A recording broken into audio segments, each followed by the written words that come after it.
Hey, everybody. Welcome to another episode of The Other Side of Addiction. I am your host, Al Richards. And JD, man, it's great to have you back. You have been swamped, buddy. Yeah. We're just out there working my butt off. And again, it's coming to this slower time of the year for my job. So yeah, got to push out and bust out as much as I can. So, and you've been moving and the family's been full of colds and all that fun stuff. So you've had your moving and been to California, Idaho, Nevada, all of it. Yeah. Jeez. So, well, before we announce our guest, we have a really special guest today, and I've been looking forward to this episode so much. I mean, I've been really psyched about having Melissa join us today. But just to let some of our new audience know what The Other Side of Addiction is about, basically, we are a podcast that are helping people understand a little bit more about those who have battled addiction, and also those who are loved ones of people that have battled addiction.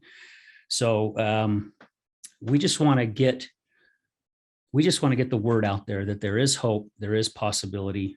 And I mean, Charity's helped me with some really good stuff for my little 60-second spill when I'm out there networking. I'll probably share that here in a little bit. But to have somebody like Melissa, who is on our show today, Melissa does a podcast for Mike Lindell. Now, a lot of people, when I say, do you know who Mike Lindell is? They say no. But as soon as I'm like, you've heard of My Pillow, and then they know instantly who Mike Lindell is. And I had the honor of working with Mike on a My Pillow commercial last December. Great guy. And my wife read his book before I did, and then I've been reading it. That guy's been through so much, and I can see why he's doing what he's doing. And to have a podcast that Melissa is running right now, what they talk about is great. So I'm going to share just a little bit about Melissa, her bio. Melissa Huray has dedicated her last 15 years to helping people with addiction find freedom through the power of Jesus Christ. Radically freed by Jesus 18 years ago, she is a master level addiction counselor with a background in psychology and a special interest in neuroscience. Through a series of divine appointments in 2018, she was hired as an executive director for the Lindell Recovery Network, Mike Lindell's online platform to help addicts.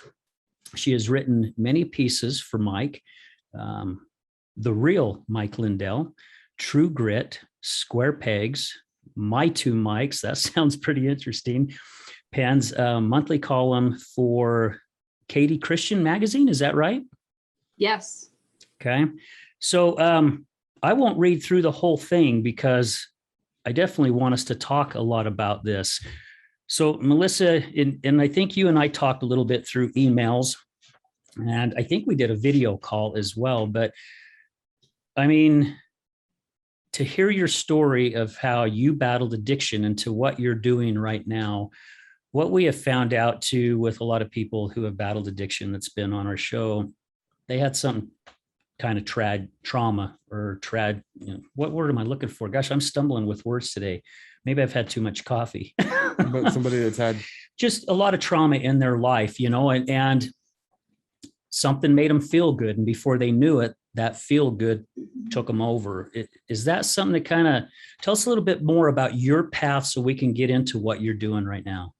Yeah, well, good afternoon, Al and JD. Thank you so much for having me on today. It's a blessing. Mike calls them divine appointments, but basically I pray every day that God just sets up stuff for me to do that can help advance his kingdom. So it's great to be with you. And so, to talk about my journey with addiction a little bit, I agree with you that most people have some type of wounding that happens early on in life that leads them into the process of bonding with a chemical. I mean, it could be a chemical or a behavior. And for me, I grew up in northern Minnesota. I grew up in the woods, basically, kind of in the sticks. And I was a really anxious child. I just felt unsettled from a young age where I felt like I was different from other people, felt uncomfortable, with myself. And I started to have panic attacks. So my family was, I guess you could say, somewhat dysfunctional, though after spending all these years with counseling people, God's helped me kind of reframe that somewhat, where basically, I didn't have it nearly as bad as some people do. And that's not to say that it didn't affect me, but my dad was an alcoholic. And so early on in life, I found that I couldn't trust adults to be there for me, or that was sort of what I learned in my early years, was that to be distrustful, to be fearful, I felt unstable in my home. I had this sense of hypervigilance. And my mom, my parents in my earlier years, things were okay. But as my dad's alcoholism progressed, my mom started to drink more. She started to kind of follow him around. Her codependence really ruled her life, and she would go out to bars with him and try to make sure he didn't drive. My dad started getting arrested for drunk driving, and he started to struggle with keeping a job. So through this, I developed this anxiety and just this feeling of fear. And when I was young, the way that I medicated that was with junk food. So when I was a latchkey kid, and in the 80s, the bus would drop me off at the end of the driveway, and then I'd go into the house and I was alone. I have an older brother, but he was 6 years older. So it was almost like being an only child, because by the time I was 10, he was 16, and he was invested in sports and academics. He sort of went that route where I went a different route. And so I would just go home and eat, and I would watch game shows, watch what was on TV. And that was my comfort, was when I was alone and my parents were gone at work or out drinking, I would just eat and watch TV. And that worked for me up until, I was 14 or 15 years old. So I think the wound that really happened for me was this inability to emotionally bond with my dad. And on the podcast, Jason and I talk about father wounds a lot. And that's sort of my co-host, Jason Perry, and I'll get more into that, but he didn't have an addiction history, but he had a wound of, his father wound, also being an atheist and trying to fill that with camaraderie, with being in the military, with using his anger to, intimidate people. And because of my emotional damage with my dad, I eventually started seeking out male replacements to try to bond with. What deep inside, what I wanted was somebody who would never leave me and who would love me and who would accept me unconditionally. I had this God-sized hole, and we always hear about that with people. They try to fill the hole with different things, plug it with addictions and so on. So my parents were Christians. I mean, you could say we were more of like cultural Christians. That's how I see it. We went to church on Christmas and Easter, and we belonged to a church. But my parents were more about the show and doing the rituals. Like I remember getting a Bible when I was in 3rd grade, and it was such a big deal. We had to dress up and go in front of the church, and they presented us with this Bible that had our name stamped on it with gold letters. And I went to Sunday school. I got confirmed and all that stuff, but it was never about a relationship with God. It was about, we have to do these things because that's what you do. But it was just kind of an emptiness about it. But around that same time, I had a lady in my neighborhood who babysat me while my parents were gone. When I was real small, she was really influential in my life. She took me on camping trips and fishing trips with her and her husband. They didn't have any kids, and they were spirit-filled Christians. And my parents thought this was kind of weird. They thought they were like Bible thumpers. And in the 80s, that was sort of a negative thing. Your perception of a spirit-filled Christian was somebody you saw on Jimmy Swaggart that was, that was rolling around on the floor. And my parents were really leery of that. They called them born agains. Like this was a negative thing. You didn't want to be a born. It's okay if you belong to a church and you say the Lord's Prayer. It's, it was all kind of like, reminds me of the Pharisees. We just did it for show. And we go to church because people are going to wonder where we've been. We haven't been there for a few weeks. And when I say that, I feel a little bad because my parents were just doing the best they could. And I've come to understand that they really, I believe they love me. They love my brother. They did the best they could. They had their own brokenness. They had their own wounds my mom was 16 when she got pregnant with my brother, and her and my dad got married because that's what you did those days, and they stayed married until he died. So they waited 6 more years, and then they had me when they were supposedly more stable, but they had parents that didn't talk to them about sex or about addictions or anything like that, just kind of like turned a blind eye to it. So I'm at a point in my life, I've forgiven them for everything. My dad's passed away. We'll talk about that more. My mom is still alive. But they did the best they could, and they tried to give us what they could and to raise us the best way they knew how. But we're all a product of, our family of origin. And that's one of the things Jason and I talk about on the podcast is the need to disciple your kids and how important that is, and not passing it off to coaches and youth pastors. I mean, they can be parts of that puzzle, but you being the primary teacher of your kids and discipling them to the Lord. So where was I with that? So I had this woman in my life. She's an amazing lady. She brought me to her Baptist church when I was young. It was a charismatic Baptist church, and I would go to vacation Bible school. And my parents were somewhat okay with it. It would like got me out of the house for a week in the summer and something to do. But they had an altar call, and we never did this at my church, but they had a time at the end of the week where they invited everybody to come accept Jesus. And I remember feeling like really weird about this, but everyone else was doing it. Like all the girls that were in my group, they were getting down on their knees and they were going to do this prayer. And so I did it mostly out of, I don't want to be the weird one that's not doing it. And afterwards, I felt like almost like a sense of like, I should have asked permission. I should have asked my parents if this was okay. And I went home and they really dismissed it and kind of swept it aside. Like, it's not really a big deal. Nobody nurtured or discipled or, hey, this is amazing, you accepted Jesus. And so I was around 10 or so, and I don't know. Nothing happened really after that. I just kept up my normal routine. So Melissa, can I ask you a question? You said that you felt weird, and I'm just curious on it because I had a moment in my life where I hadn't hit my knees for a long period of time. And for me, I felt extremely uncomfortable doing it. And I think more of it was probably, as I've thought about it throughout the years, I think a lot of it had to do for me, not saying it was for you, but it was guilt because I hadn't reached out for a long period of time. But there was a time in my life where I just felt like it was time. It was time to start asking for help. I mean, what was it that made you feel kind of weird? I mean, you were only 10 years old. I was an adult, this happened like 12 years ago. But just curious on that one. Yeah, I think I just felt out of line with what my family had modeled. And I felt like I was doing something out of order. I was deviating from what was allowed as far as God was concerned. We were allowed to go to church on Sunday and bow our heads and pray. But outside of that, we didn't pray at meals. God wasn't infused into our family life.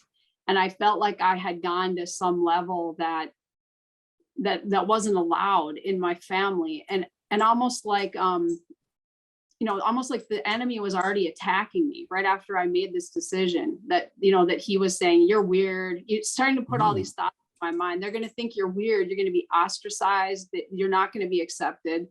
You can't really tell them about this. And so when I did tell them, I tried to dismiss it. And my mom dismissed it too. She seemed uncomfortable with the whole topic, really, of coming to your knees and accepting Jesus, and that, that should be an amazing thing in a Christian's life. And I don't think Jason and I, my co-host, we call that fire insurance prayer. We don't. I like that. I'm going to write that one down. You say this prayer and you're like, yep, that's it. I'm going to heaven, and obviously there's much more to it than that. It's a great first step. And I believe you're saved. But you need discipleship and you need repentance, and you don't really understand all that as a 10-year-old. But looking back, I see the Lord and how intentional he is. He had put that woman in my life. He had, now that I'm much older, she's such a huge part of my early years and was a sort of a safe haven for me when I would feel uneasy with my parents. She really planted a lot of seeds and did a lot of things in my life that I'm so grateful for. And looking back on all my years, I just see his intentionality and his handprints all over everything throughout the pain and throughout the bad choices I made, that he's never left me. And I'm getting the chills right now saying that, but I know that he has always been at my side, even when I've rebelled and I have deviated. So my parents were more very reserved as far as Christianity goes. They didn't want to go to hell, but they weren't about outward expressions of it, or discipling or witnessing or talking about your faith to anybody. So that made it difficult, because throughout my years, I felt really conflicted. I felt like I had this discrepancy inside of me, especially when I got into my addiction. So I'll get to that. So I think there was this major thing that happened in my life where I told you how I had started, using food as medication, and I just come home and eat bags of chips and watch TV. And I started to gain a little bit of weight. I started to get a little chunky, probably not by today's standards, because today you look around and probably, 3/4 of the world is obese, or Americans anyway. But back then in the 80s, most of my peers were average sized or skinny. And so I started to stand out from them as, I started to get made fun of a little bit, not the bullying we might see today, but just people making fun of me. And so that went on till I was about 14. And then I had this kind of switch flip in my mind which was reflective of my all or nothing personality, where I decided, I'm through being fat. I'm going to lose weight. I'm going to go on a diet. So I made up this thing in my mind where I was going to eat 500 calories a day. And that was what I was going to do, because I had connected in my head, if I can lose weight, then people are going to love me more. If I can get a body that, if people can like the outward appearance, then people are going to accept me.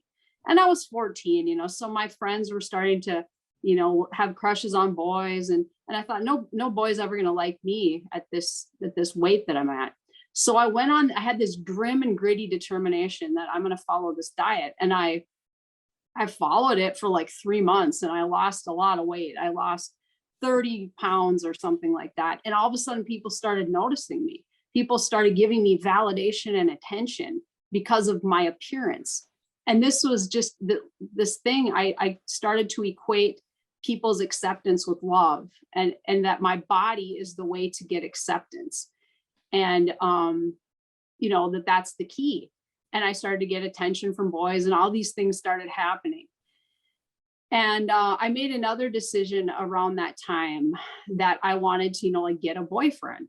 And I started on this mission. And I don't know if it was subconscious, but I started wanting to find somebody who was easy to control, somebody who was accessible. I didn't set my sights on anybody I thought would be a challenge, really. I just kind of looked around for a guy who was submissive and sort of, willing. And yeah, I know. It sounds, and my brother, it's so interesting with him. My brother is a really great stand-up guy. He was into all these sports. He was a great student. He was sort of like in the family, you hear about family roles. He was the hero. He was the golden child, and he could do no wrong. And then I was sort of labeled as, well, she can't finish anything she starts. She's just kind of flighty. She gets on these kicks. She has phases. And so I was sort of living up to that. I was a pretty good student, but I was more kind of, I guess, on a mission to get a boyfriend. So one day I was riding the bus home with my friend, and I saw this guy at the back of the bus. And I said to my friend, who was more stable than I said, "Hey, who's that?" And I said, "He's kind of cute." And she said, "Really, him? He's kind of a slacker." And I remember her saying that. And I said, "Oh, really? I think he's kind of cute." And I found out he was a senior. I was in 9th grade and he was a senior. So I started pursuing this guy. He was, like I said, willing. And we entered into this relationship, and then things moved really fast. And during that time, my parents didn't really put up much resistance to this. They were a little bit displeased, I guess, by the age difference, but it was very easy for me to make up lies, say I'm going places where other kids are going to be so that we could be alone. And I was completely clueless about sex, because what I knew about sex, I learned from my friends, or I learned just by us talking about stuff. I was very naive, actually. My dad was quite strict.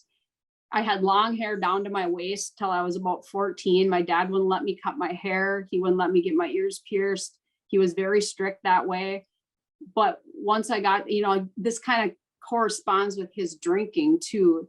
The deeper he got into his alcoholism and the more my mom became wrapped up in that, the less attention they paid to me. So I would sneak out in the middle of the night, I would do things and they'd say they're going to ground me, but they didn't really follow through with punishments. So I had my first drinking experience with that guy.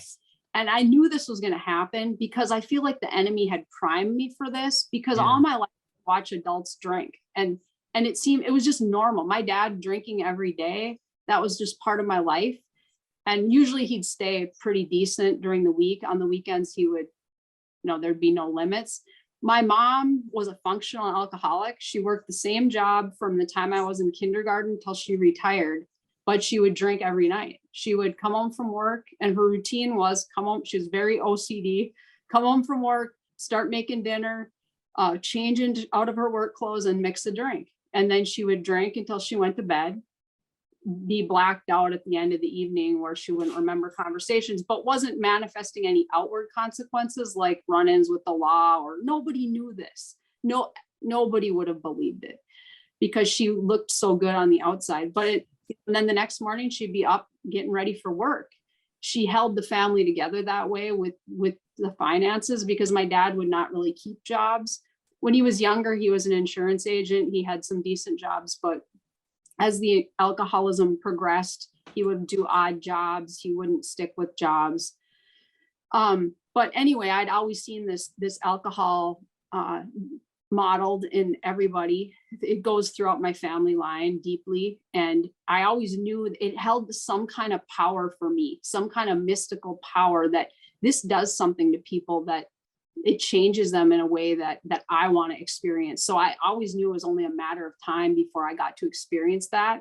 And I knew that something was going to happen. And the enemy had really, played out all these scenes of my life where I would diminish the bad things and I would emphasize the euphoria, and I would emphasize what I saw, people having fun, camaraderie, and that's what I wanted.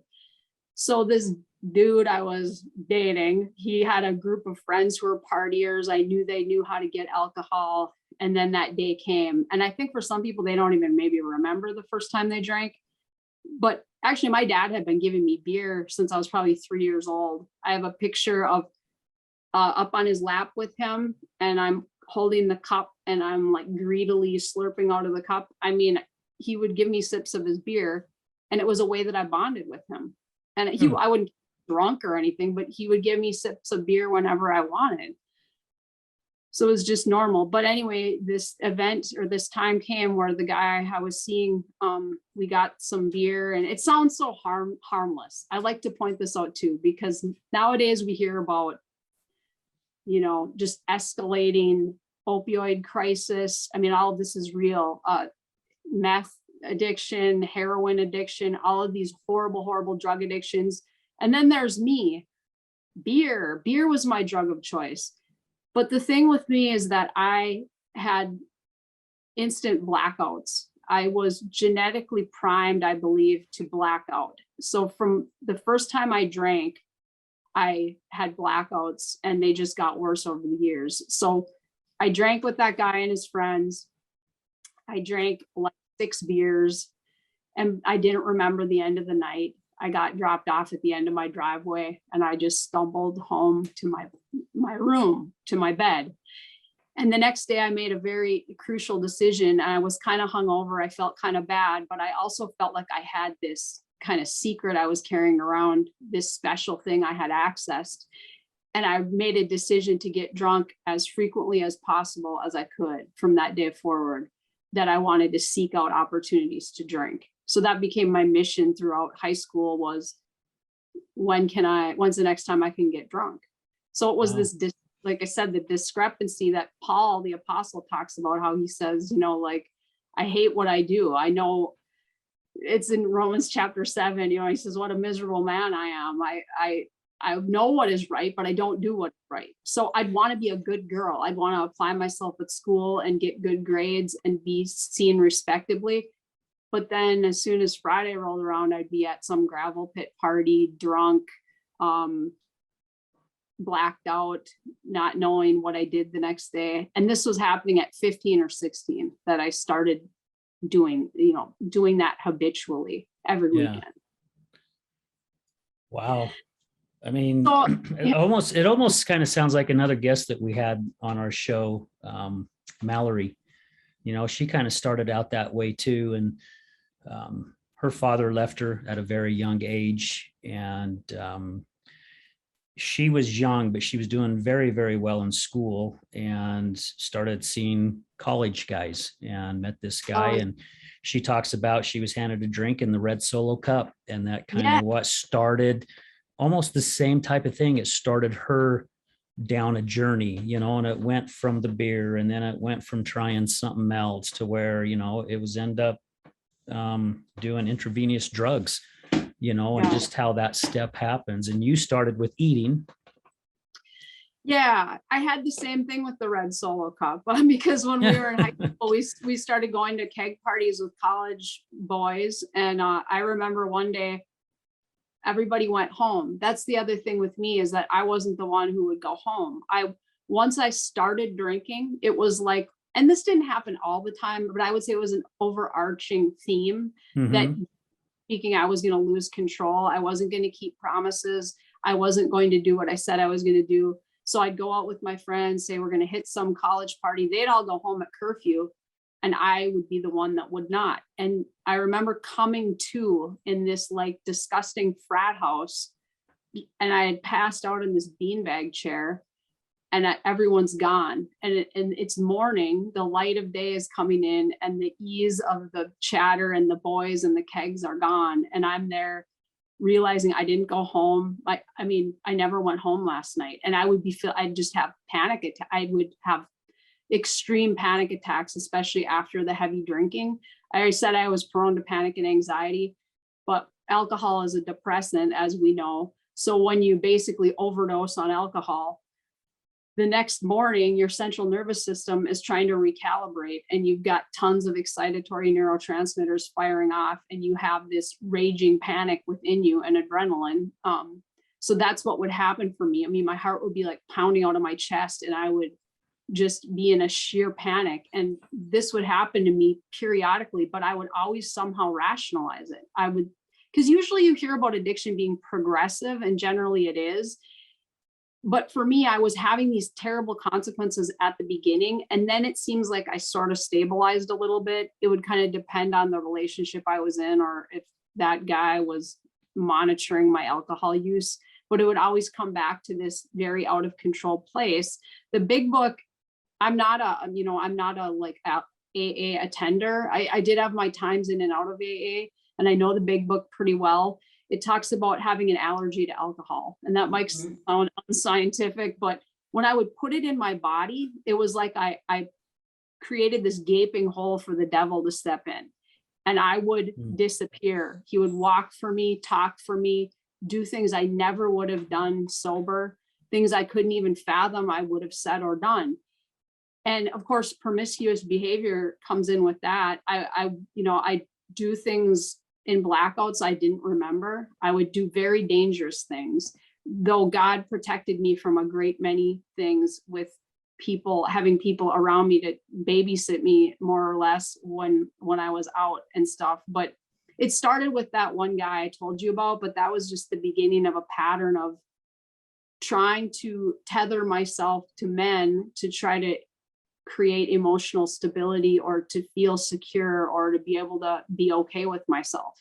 So that kind of went on throughout high school, more or less, was just jumping from one relationship to the next. And if they weren't heavy drinkers like I was, I mean, it would never last very long. I would gravitate toward partiers, people who were doing what I was doing. And it was, I'd have those moments. I had a lot of guilt. I had a lot of shame, even in being 15, 16 years old and thinking, just hating myself, because I'd make promises that I would fail to keep every time. I would say, I'm not going to drink like this. I'm going to just have a couple. I'm just going to have a good time. And I would believe it. I would wholeheartedly believe it until I put it into my body and then all control would be lost. And I'd be in the moment. It'd just be the euphoria. I'd want to feel the euphoria. And I would feel it for like a half hour, hour, whatever, until I blacked out. And then there'd be a gaping hole. The next day I'd try to think, what's the last thing I can remember? Well, I remember being at the bar around 9:30. After that, I don't know. How did I get home in my bed? And trying to wake up and piece together events, piece together, how did the night end? Who was I with? Who saw me?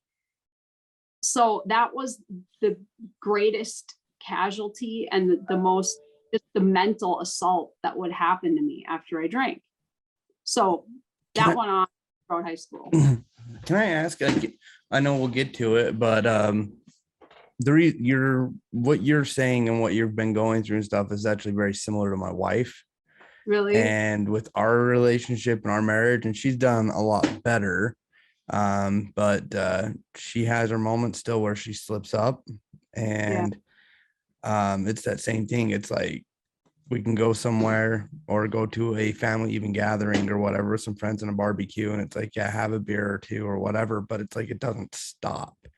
And so like it's like I hate being that guy. Like I don't ever want to monitor. And I finally hit a point in my life where I'm like, hey, you're gonna do this stuff, you can go do it on your own. Like you don't need to be around me and the kids. But obviously I love my wife too, and like I do want good for her. But where was that point, or what point did you hit to where you were like, yeah, this isn't okay? Like, Yeah.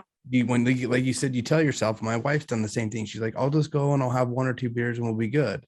And that in my head, I'm like, yeah, here we go again. You know, this is the start. I know what's happening. Like I've heard this, I've seen it. I've got the crystal ball. I know how the night's going to end, and I'm going to end up, you know, and I really hit a point. It was about 1.5 years ago where I was tired of I would get so angry in the aspect of, because it just hurt me internally, that I finally just got to a point. I actually called the cops on my wife. Like I was like, I'm done. Like you guys can handle it.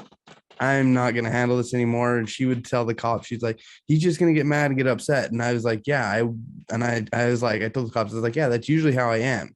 Cause I want to just I want to fix the situation. And I was like, and I can't. That's why I called you guys. Like, I'm done getting pissed. I'm done getting mad. Yeah. And she still has her moments. Like I said, you know, it usually seems like it's now once or twice a year. It's not every month, thank God, but it still happens. And it just seems like when she allows that to open up, it's like she doesn't know how to shut it off. She doesn't know how to control it. You know, she's the kind of lady, I love my wife, but if I opened a 30 rack in a cooler right now, she'd be the one to make sure she got the last one. Yeah.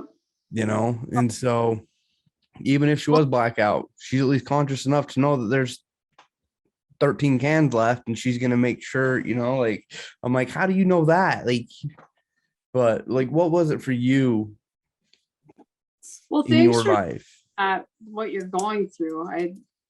That sounds really challenging. And I've been in those situations too, where you want to help someone so much and you're struggling to do so. I think one of the things you're talking about, setting boundaries and following through with them, is very important, as well as letting the addict experience their own consequences. Because when we try to help them, enable them, make it easier for them, it's just preventing them from getting to that point where they're like, I can't do this anymore. And as far as my journey, I feel like it was a cumulative effect, that this was going on for a long time. And I think so many of us struggle with, I want to do it socially. It's like, why can't I find a way to make it work? Because, or maybe you used to make it work and now you can't anymore. Or you look at everyone in your life, like my husband drinks responsibly. He's never had a problem. He drinks, 1 or 2. It doesn't matter to him whether he does or not. He's never been out of control, never been blacked out. We look at people like that and we think, why can't I figure out how to do it? So I totally relate to that struggle. And or even if you've been off of it for a long time and you think, oh, I'm good now I can do it. I've proven I can do it, and I can be normal. So that's the great obsession. Again, the big book says the great obsession of every problem drinker is to be able to be normal. And I often will tell people, you need to stop BSing yourself. You come to a point where you're like, come on, is this rational that you're going to control it this time? When you look at look at the course of your life. Say you started when you were 15 and now you're 40. What is the how has this journey been? Is it really reasonable to say that you could control it now? So with me, just to answer your question, is that, so what happened for me is that I got married when I was 21. I tried really hard I thought that outward things would fix it. And a lot of us do that too. If I can get the right job or I get the right person, it's like out there, everything I need is out there externally. And if I can just get that, then I won't be this way anymore. I won't mess up my life because, my life will be so good, I won't have to do it. So I forced this marriage with somebody that really, we had no foundation to begin with, because our foundation was built on drinking. Our foundation was, we worked at a convenience store together and I was dating some other guy, and then I jumped over to him and cheated on my boyfriend with this new guy. And all we did was drink and party together. And then I started pushing him for marriage, which is what I started doing actually when I was a senior in high school. I started getting this obsession with marriage because I really thought my parents' marriage was not a good one. And I thought that I could create some type of perfect marriage, and then I wouldn't need to drink anymore or be rebellious. So I forced this guy into a commitment that he didn't want, and forced him into an engagement basically outside of God's will. This is another example of whenever we are trying to do things in our own power, how we're going to struggle, how if it's not blessed by God, it's a difficult road. I'm not saying he can't work on it, because a lot of people start marriage the wrong way. But if you both turn to God and seek him, absolutely, I think he can work with that. But with this guy, he wasn't a Christian. His parents had raised him Catholic, but he had absolutely no involvement with his Catholic faith. And so we get engaged, and then I get pregnant like 3 months later. And I'm thinking, this is just perfect. We can create this beautiful family I always wanted. And then I combine in there a geographical escape, because his family was from Kansas. I'm like, yeah, we need to move too. And then I can get him away from everybody here, and I can just possess him, and I can make this family. Really, I don't think looking back, I can see this. At the time, I thought this was going to create the world that I wanted. Well, instead of that, I found myself divorced at 23. He put up with it for a while, and then he said, I want a divorce. I don't love you. I never loved you. I just, I never wanted to get married. And he probably didn't want a child either. But so I was divorced at 23 with a toddler. I don't mean this toddler, my oldest daughter, who is going to be 27 next week. Wow. And, yeah. And, the Bible says all things work together for the good of those who love God. And even though I forced that marriage outside of God's will, he blessed me with my daughter. And she was the reason I stayed alive, really, instead of completely going off the rails and having no structure and drinking around the clock. He really worked a miracle there. And so I was divorced, a single parent, and I was finally forced to live on my own without a man, which I did. I started bartending. I was a mobile DJ. I really hustled. I traveled the state of Minnesota doing gigs, weddings, school dances, and that sort of thing. And I kept drinking, but I tried to keep it from my daughter. I tried to restrict it to the times she wasn't home. We did have an agreement, my ex and I, so he would have her part of the time. And then I would drink, around the clock. But when she came home, I tried to maintain, and that was a really difficult life to maintain. I think, yeah, it's trying to put this exterior out that you don't want people to know what's going on inside. And inside, I was just full of shame and despair and brokenness. And I kept on like that until I was 26.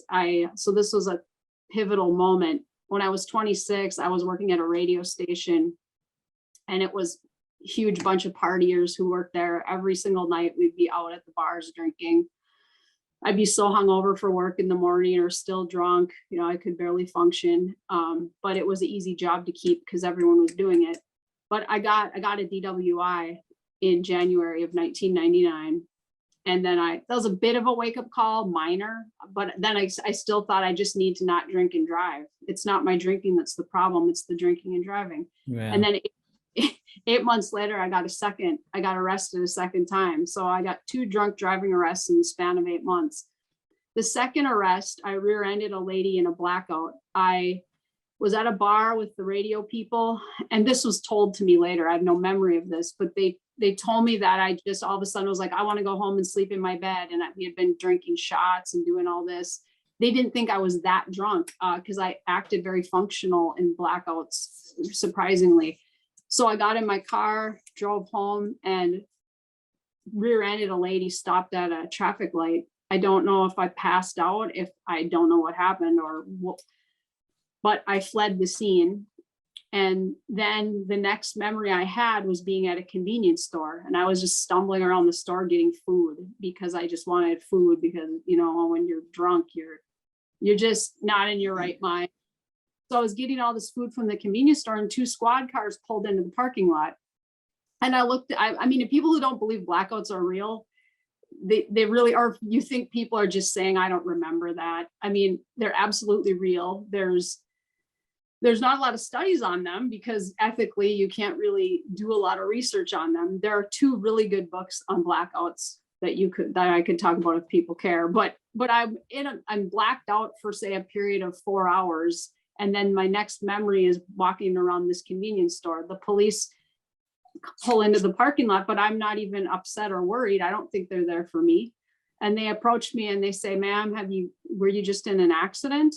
And I just kind of looked at them blankly. And I remember I looked out at my car, which was parked at the gas pumps, and the hood was all buckled in. And I just like nodded my head, like, I guess I was in an accident.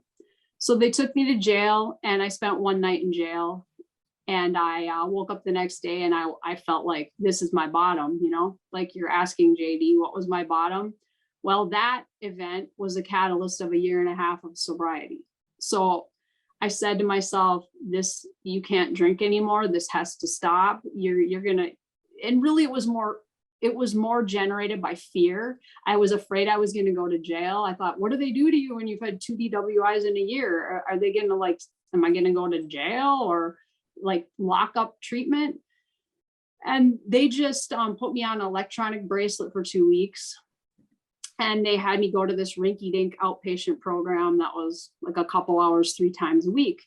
But I quit drinking for 1.5 years. I went to AA as was required by the court, and life got a lot better during that time. It's funny how that works, you know. Got a lot more stable. My daughter and I moved to a new, nicer apartment, and I started a new job at a TV station. And at that time I was a production assistant, but I felt like I was reinventing myself. You know, I felt like, well, this is great. Lots of good things are happening in my life. I finished college. I had been working on a bachelor's degree for like, I don't know how many, like 9 years. And I finally graduated from college. You know, so all this stability came into my life during that period of sobriety. I wasn't with a man. I wasn't seeking a man. I was just focused on my daughter, and everything was really good. And then around, this kind of plays into your question, JD.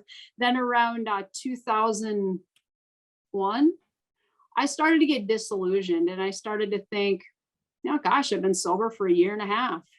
I mean, maybe I can handle it now. And I don't want to get crazy. I just want to be able to have like a beer or 2 at an event, and just like at a wedding, or, you know, this is just like the oldest trick of the enemy in the book.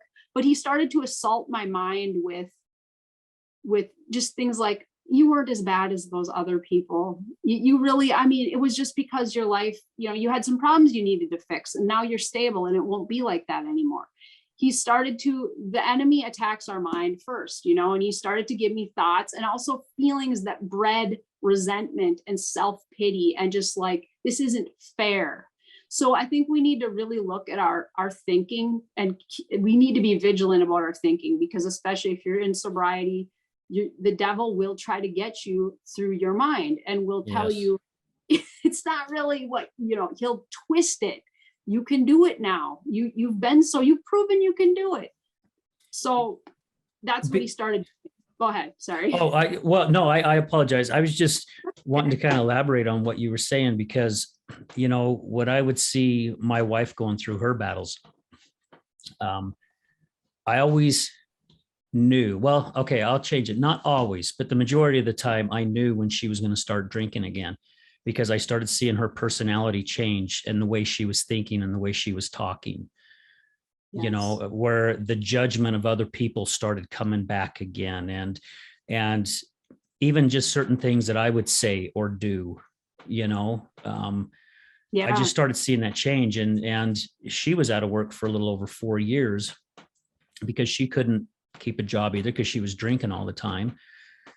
But one of the things that always scared me was her sitting home, because I knew the devil was going to get in her head, or I like to say the opposition would get in her head and start coming up with this pretend bull crap, you know, that she's going to start believing. Because if you sit there and you tell her something long enough, you can actually start believing it, you know. And then I'd see her veer off into that different direction. And then it was, I like to say it was in that hamster wheel, you know. And some of the stuff that you've been talking about, we've got my wife and Charity here in the studio, and they're listening. They got headphones on and they're listening to this. And some of the stuff that you're saying, I'm looking over and they're both like, yep.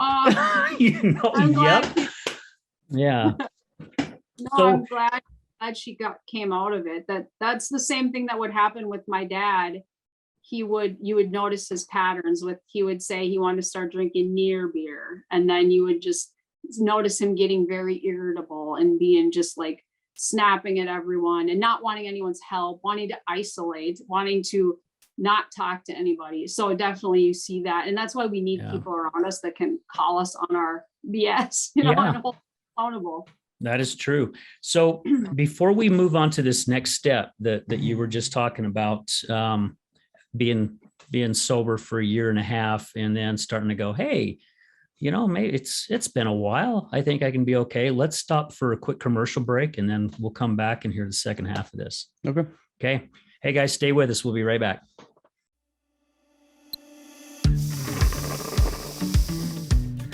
How do you start your morning? Start it with a cup of High Point coffee.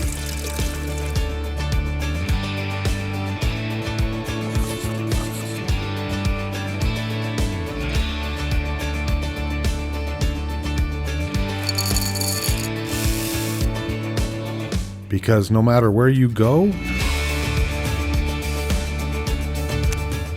what you do,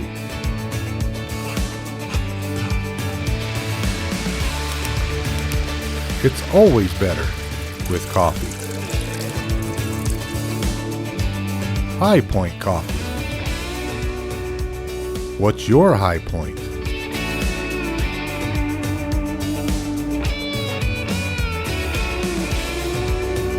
Located on the corner of 7800 South and Redwood Road in West Jordan. And a special thanks goes out to our partners in Oxford, Mississippi.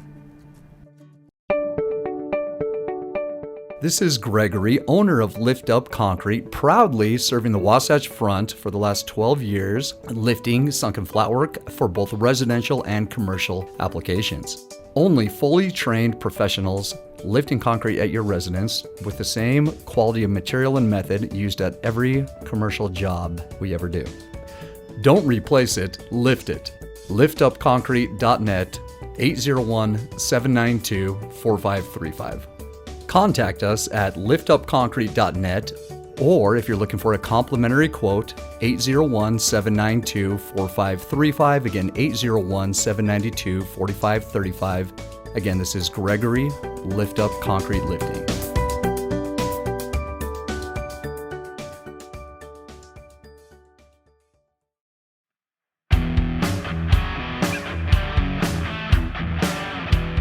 Hello, my friends. This is Brad Neufeld, and I want to thank you for tuning in to the Resilience Talk Network.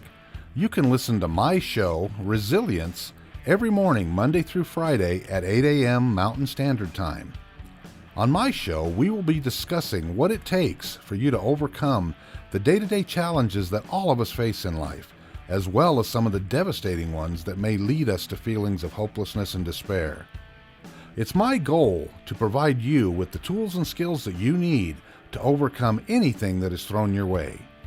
To find out more about my show, visit our website, at www.resiliencetalk.com. That's www.resiliencetalk.com. And as always, until we meet again, go for everything that you want in life and make it happen.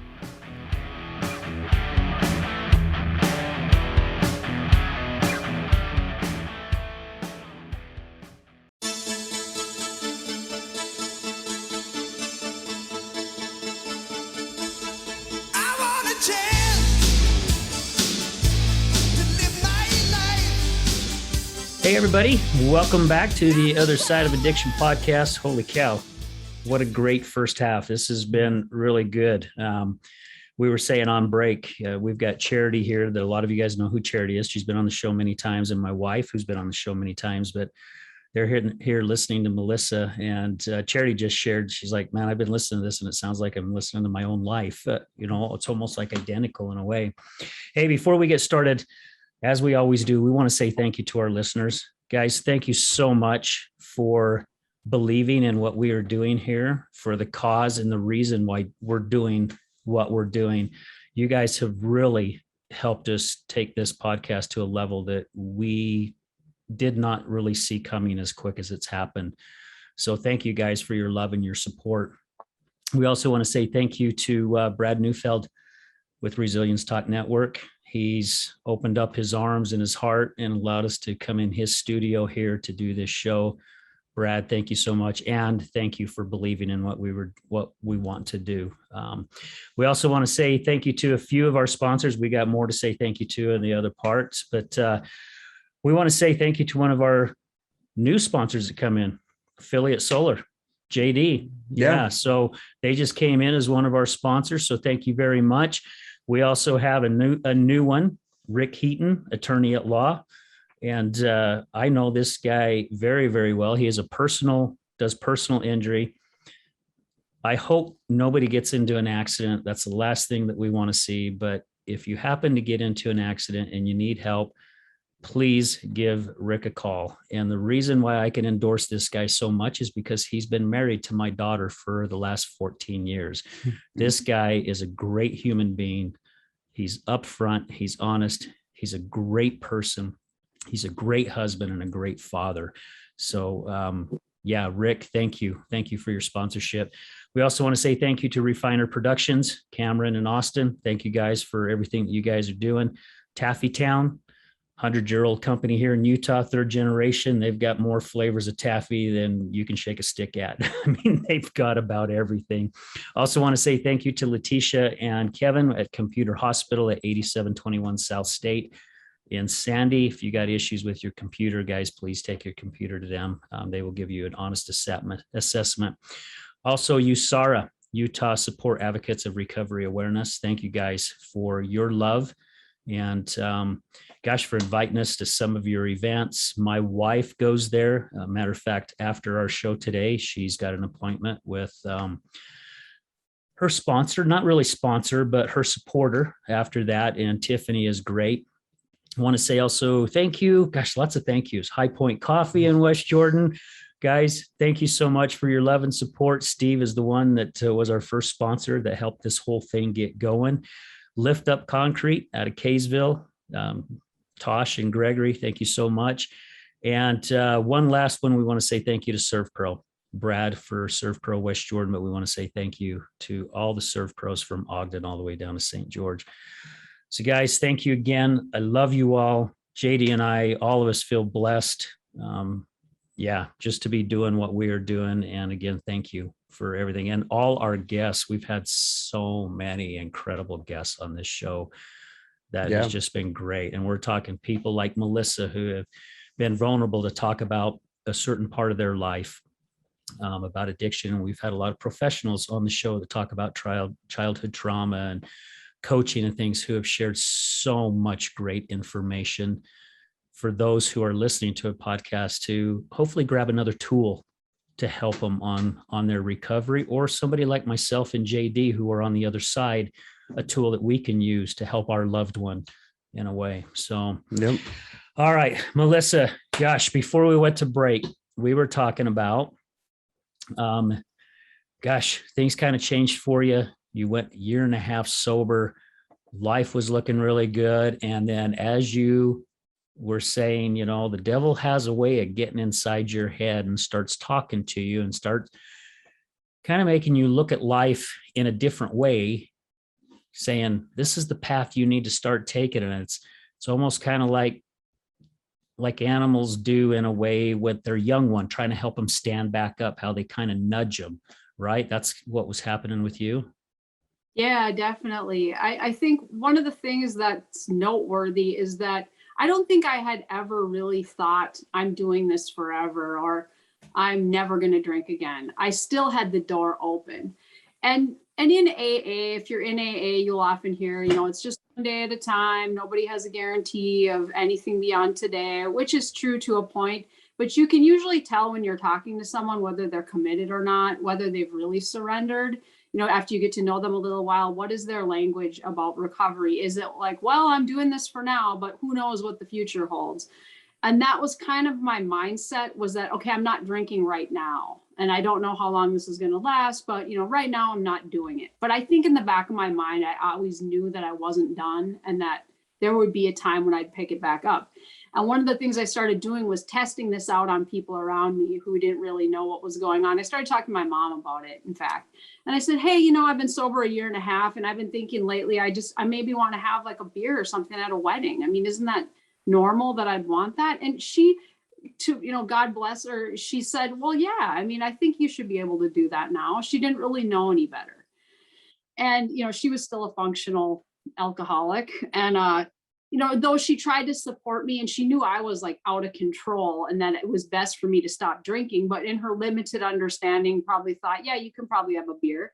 And my grandma, who was an alcoholic too, would say, well, as long as you just drink beer, you'll be fine.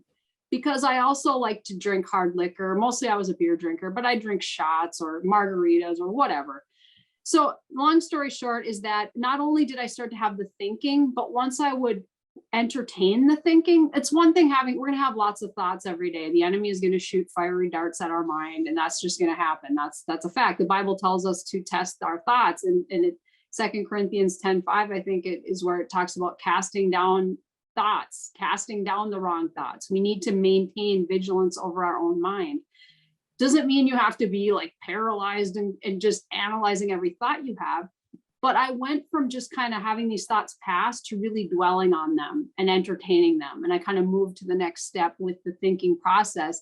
And after thinking came feeling. I started to breed feelings of discontent and frustration and self-pity. Like I said, I started to look at my peers. And at this time, I'm working at the TV station and I'm seeing everybody go out after work, go to the bar, smoke weed on their break. I didn't know that happens at TV stations. But not the talent wasn't doing that, but a lot of the production staff was heavily into smoking weed and drinking. And I started to feel very annoyed that I wasn't part of this world. And I remember this young guy I worked with, I was like 27 at that time, and he was probably 21. And he invited me to the bar one night. And then he said, oh, wait a minute, I forgot you can't drink. And I was just so annoyed by that comment. I'm like, wait a minute. It's not that I can't. I can drink if I want to. It's not that I can't. I'm just choosing not to right now. So all of this combined into probably over a 3-month period, and for most of us, relapse is a process. When we look back, we can see where we started to derail. It generally doesn't just happen where all of a sudden you're just wasted and you don't know how you got here. You look back and you see your thinking slipped. You weren't talking to people about where you're at. You're isolating yourself. You're starting to just hold on to these feelings instead of, and I wasn't I was going to church during that time, actually. That's another thing, is that whenever I would get sober, I would be drawn to the Lord. I would be like into the Bible. I'd be taking my daughter to church. I got into this spirit-filled church. I started getting involved in groups there. But it's really dumb. They said something to my daughter about putting on the helmet of salvation and how the devil can get into our thinking. And I got really upset about that. I thought they shouldn't be telling her the devil's getting into her head. Like now I would really welcome that. Like Ephesians 6:12, you need to put on the armor of God. I mean, I'm suiting up in the armor every day. Back in 2001 or whatever it was, that was still too out there for me, but God was planting seeds. So all of this happened. I drifted away from church. I started to gravitate toward the partiers at work.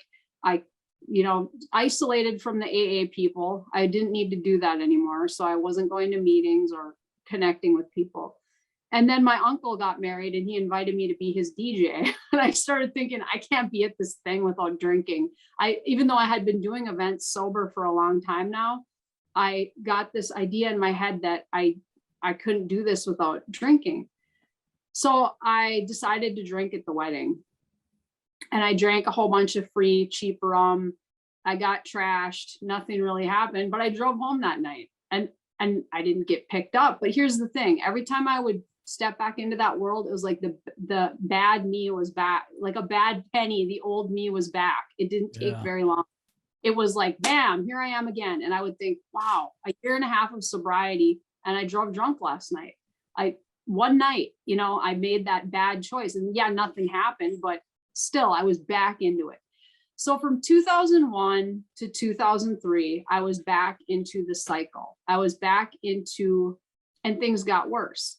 It got into, blacking out, bringing people home from the bar, waking up in the morning, checking my deadbolt to see if it's deadbolted from the inside, because if it is, that means no one left in the night. I mean, things like where I would not recall big chunks of the night and would wake up in panic saying, I'm not going to do it again.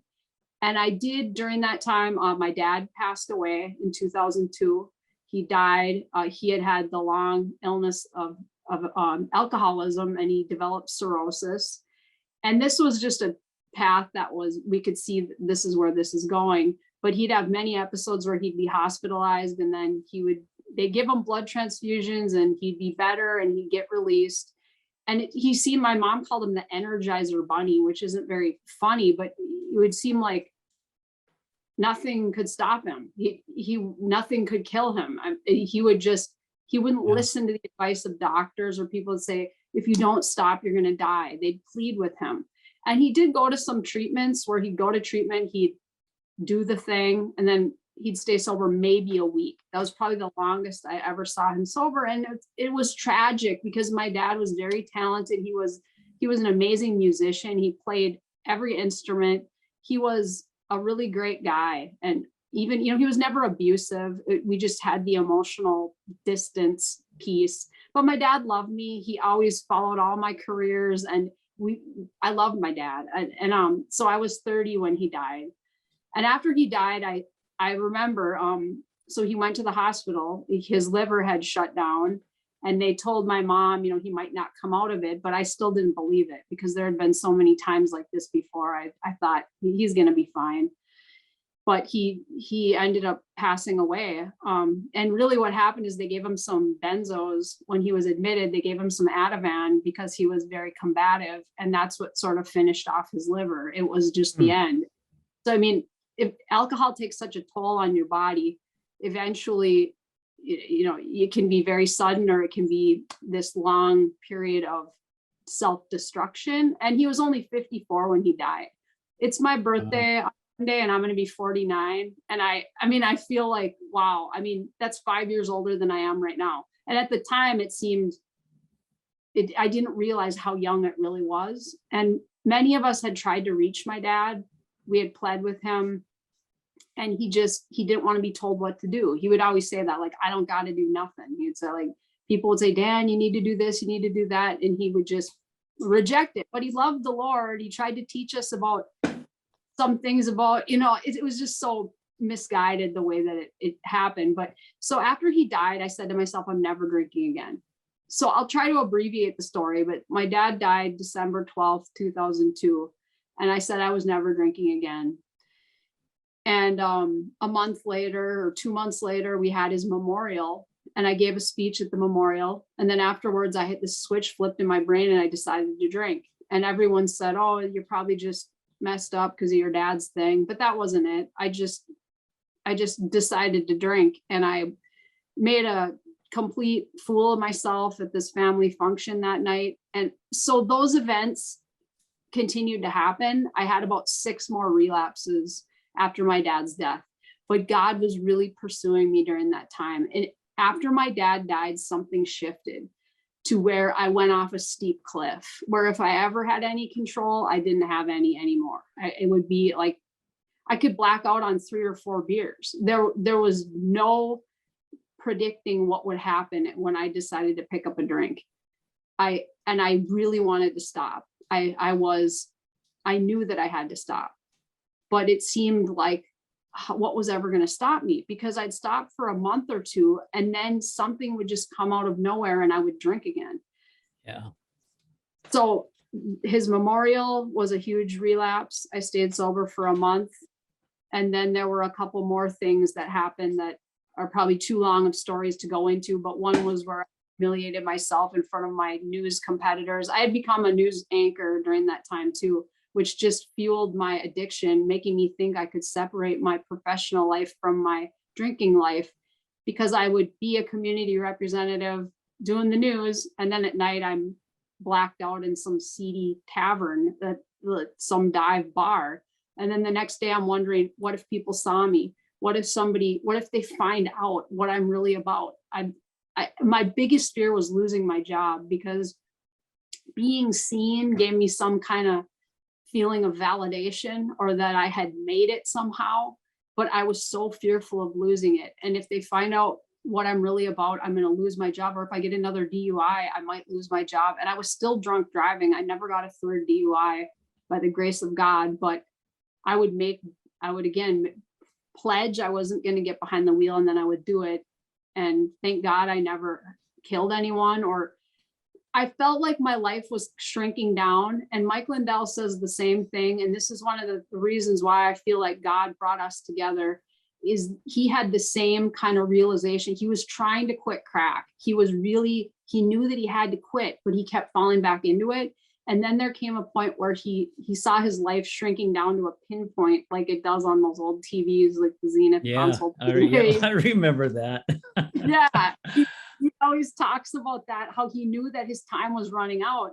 And I started to feel like I'm going to die. It's going to be an overdose. I had many times where I've passed out and people couldn't wake me up. I mean, many stories like that where I'm passed out. I drank 8 shots of Yukon Jack and nobody can wake me up. And I'm not saying stories to like glorify or anything. I'm just saying that I overdosed many times where I couldn't be awakened. There was a time I was on a news trip in San Diego and I had a roommate from South Dakota, some girl that was sharing a room with me. And we had drank at the bar all night. I don't remember going back and passing out, but she was trying to wake me up for like half an hour. Wow. And there was another person there. They were shaking me. And then she kind of laughed and said, "Well, is she dead?" And I remember her relaying this story to me the next day as I'm hungover, just sick, trying to function so I can get up and we were at a Marine Corps camp and we went to Camp Pendleton and these other places. And I had to get on a bus and ride up to Camp Pendleton. And she tells me how they were shaking me and wondering if I was dead. And that was one of the last times I drank, but I knew that God had spared me so many times. I had times as a teenager waking up, having thrown up and I didn't choke. I've known people who have aspirated in their sleep. Actually just happened to a friend of mine about 6 months ago. Anyway, I knew my time was running out, but I kept rationalizing one more time. And so I feel like this comes to a culmination for people. For some people, we all respond to consequences differently. For some of us, it could be a seemingly minor thing. You get one DUI or your kid sees you drunk and it's horrifying. And for other people, it's the far end of the spectrum. Maybe they've been brought back, they've overdosed and they've been revived and they keep doing it. So I came to this point where I wanted to stop. I was trying, God was pursuing me. And I managed to put together 49 days of sobriety. And this was the summer of 2003. I stayed sober for 49 days. And then a friend and I decided to go to the state fair. And all of a sudden, I just decided to drink. And I made that decision. I'm going to drink one more time, just one more time. And I got there, I started drinking and I blacked out. And I woke up the next morning in a strange motel room. I had no idea how I got there. I didn't know what had happened. I remembered it being like 6 o'clock the night before was the last thing I remembered.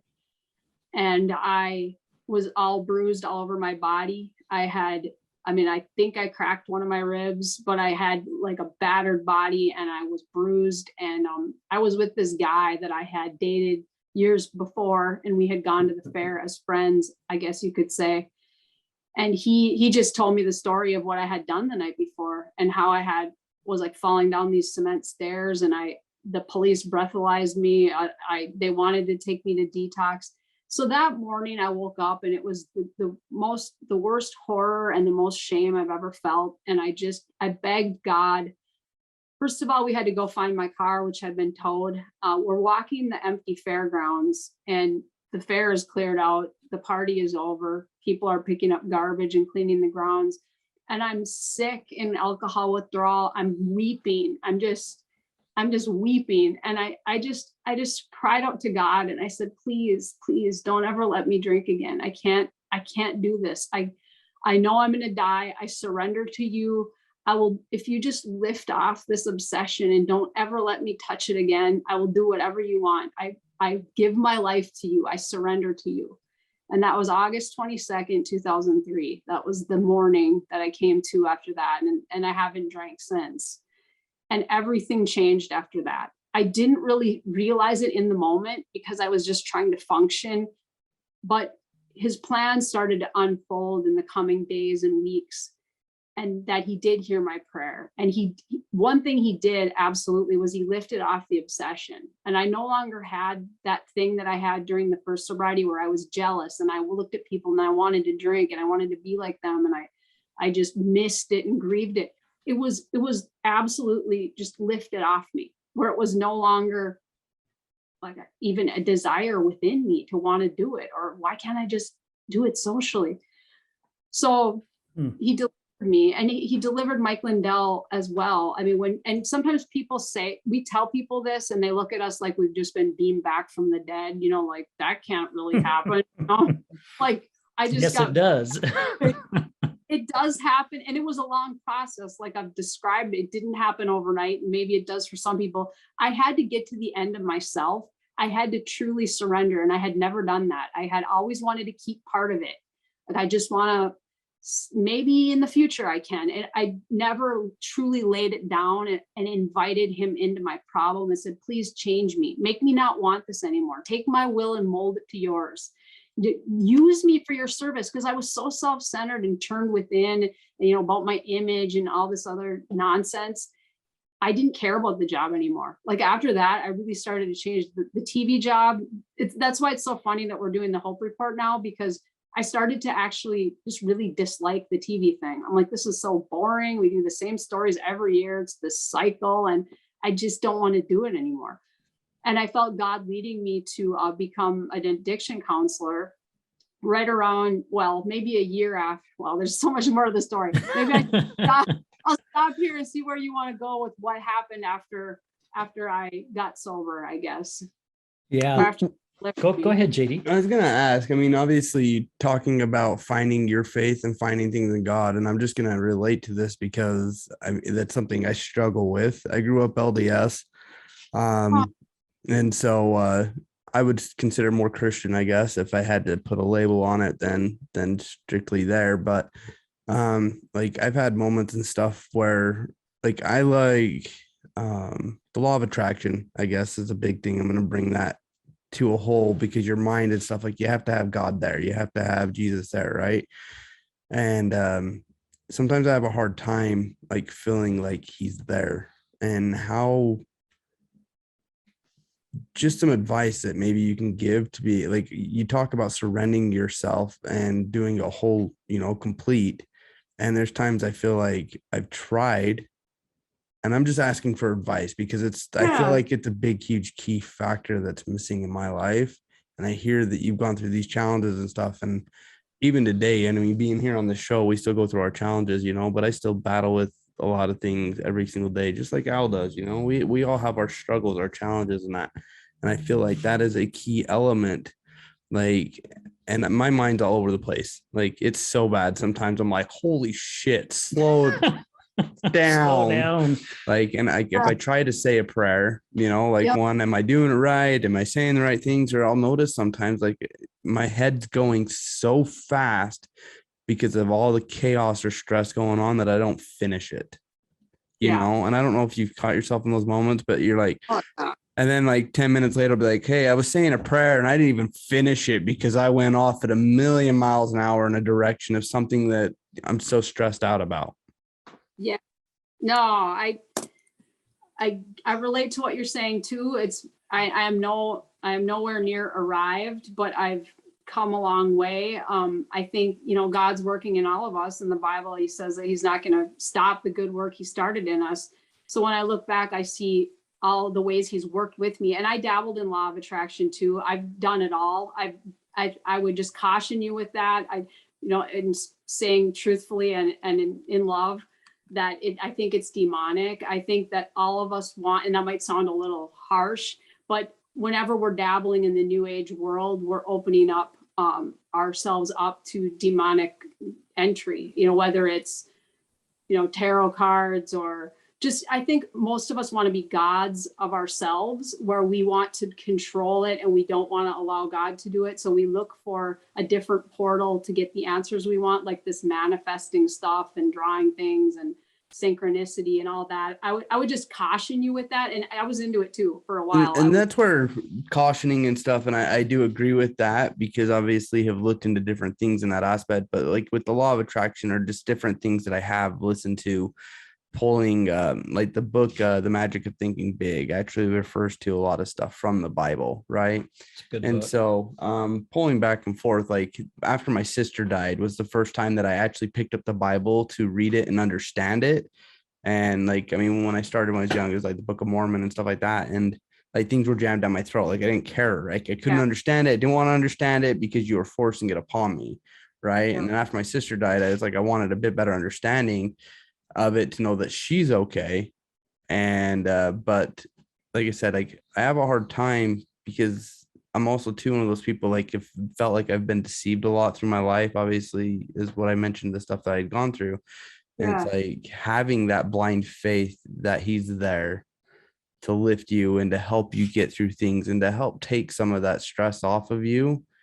Like I hear like, I want to be a believer that everything happens for a reason, right? And that these challenges, obviously some of our choices obviously bring those challenges upon ourselves and we got to handle it, but he's supposed to be there, and like when you submit yourself to him, like you have with the alcohol, like to help fill that lift off your shoulders.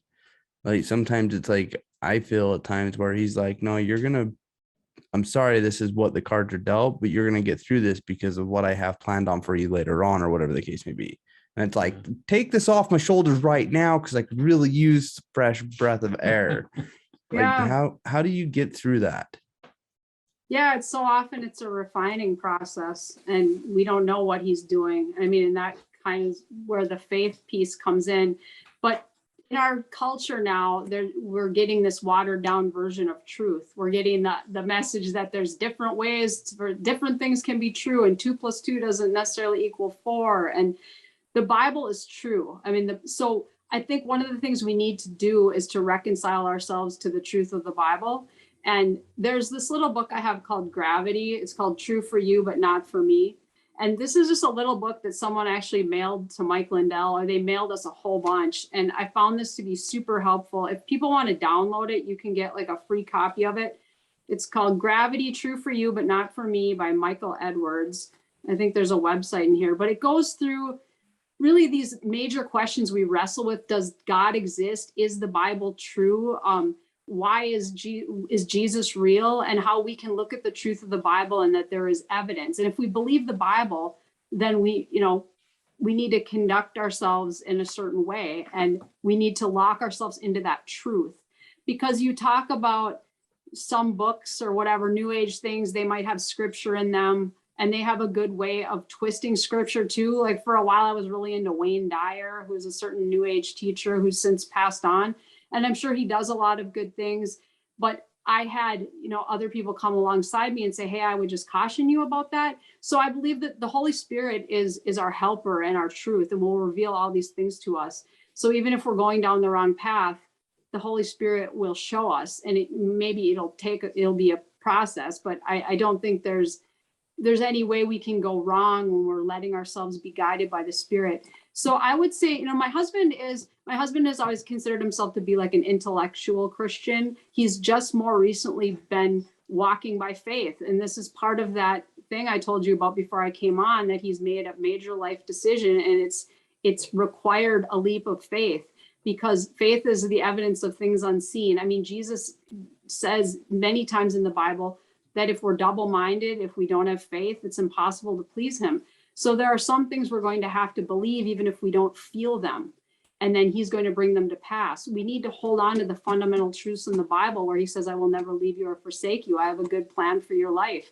I created you a certain way. So when we, in our human thinking, limited as it is, we try to understand why this is happening or that is happening. If we can ground ourselves in truth and faith and belief that he has our best interests in mind, it's not always easy, but I've seen, and I know we don't have time for this, but not only the alcohol, but he's come through for me in so many ways that I can't deny that he's real. He's proved himself to me over and over and over again. And all it took was for me to be willing and surrendered and to be open and to just allow him to work in my life. I know that's not easy. It's easier said than done, but it is a huge struggle for most of us, because we want element of being able to. And I'd like to even touch on this, JD, with what you said, and everything that Melissa's talking about. It's the same thing that's kind of like what I did. I felt like for a long time when I was praying that I wish my wife would get sober, and me being addicted to her addiction, I was forcing the issue. And I remember a couple times I'm like, God, take over my life, because I have no control over it anymore. I cannot control it. Nothing was happening, but I know why nothing was happening, because when I finally did say, I'm done, and I've shared on the show before where I fasted for the first time since I was probably like 13 years old. The reason why nothing was happening before, probably number one, which Melissa touched on, I didn't have the faith, because you're trying to believe in something you can't see, you can't touch, you can't smell. Yeah. But also, I was still trying to control things. So how can I ask him to take over my life when I'm still trying to go out there and I'm still trying to control what's happening in my life? It doesn't work. When I finally fasted and just said, look, I'm done. I mean, I was bawling in my prayer. I was crying, saying, I cannot do this anymore. And just take the faith and say, man, I'm just, whatever happens, happens. I don't know how, I don't know who, because he works in many different ways. That's when things finally started changing, and Melissa touched on it, and we've had other people on our show touch on it as well, that all of a sudden things started changing. I started seeing a difference in my wife, and she had a blessing, and my uncle gave me a blessing, and things kind of started changing. And I really was working on being more spiritual myself.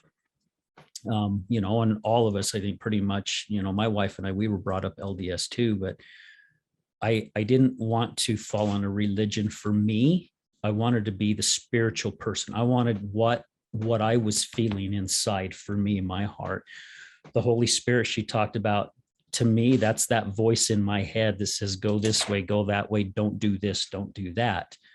And it's like, I am going to pay so close attention to what it's telling me, because it's not steered me wrong ever that I know of, and ever since I've done this, and I think Melissa was touching it with how her and Mike kind of joined forces. I met Brad, I met other people, and now all of a sudden what we're doing here today has all came. It's come together. You and I met back in 2019 at a networking group. Yeah. Back in 2019, who the hell would have thought you and I would be sitting here doing a podcast together? Right. Yeah, I mean, serious. No. And Exactly. we just met, and you came to the table. I was a facilitator. We met afterwards. We ended up meeting again at a lunch. We sat down and had a 2.5 hour conversation, having coffee, and Nicholas Smith with A Tribe of Giants brings it up, and I love using this, and people have heard it on the show before, but you start connecting the dots of your life backwards. And if you start connecting those dots backwards, you start seeing what's been happening. Because if you start connecting the dots forward that you don't know, but you're still trying to connect those dots, man, for me, I would be like, I don't even want to go forward because life sucks. I mean, really, it does. Unless you change your thinking, you have that faith, and you start connecting the dots. Because once I started connecting the dots backwards, I've realized everything that I've gone through and everything my wife has put me through. And I don't blame all of her. I take some of the blame too, because I stayed in that cesspool with her. Yeah. But it's like she told me once after a show, she goes, I get all the credit for this podcast, because if it wasn't for me and my addiction, you wouldn't be doing it. And I'm like, you're 100% right, because I wouldn't be, you know? So that's just kind of my outlook on it, you know, and from listening to Melissa, I think it's the same kind of thing that she has gone through. And again, we've had other people on our show that said they looked at themselves in the mirror. We were just talking about it on a show last week, Charity and I, looking ourselves in the mirror, and sometimes how all we see is blackness and gray and just a hollow feeling. And Melissa Christopher from New Mexico, who was on our show, said that she looked in the mirror and she didn't see anything. All she saw was like a black hole. And when she finally said, take over my life, because I have no control over it, hers happened instantly. Some of us, it may take a week or 2 weeks, but one of my friends from Colorado who I've known for years, he came down here and we were at a motocross race, and I was telling him, I'm like, man, I've been praying and I've been praying and I've been praying, and I'm not getting any answers. He ain't listening. You know what he said to me that really got me thinking? He goes, maybe you're the one that's not listening. And I went, I'm so busy trying to look for it.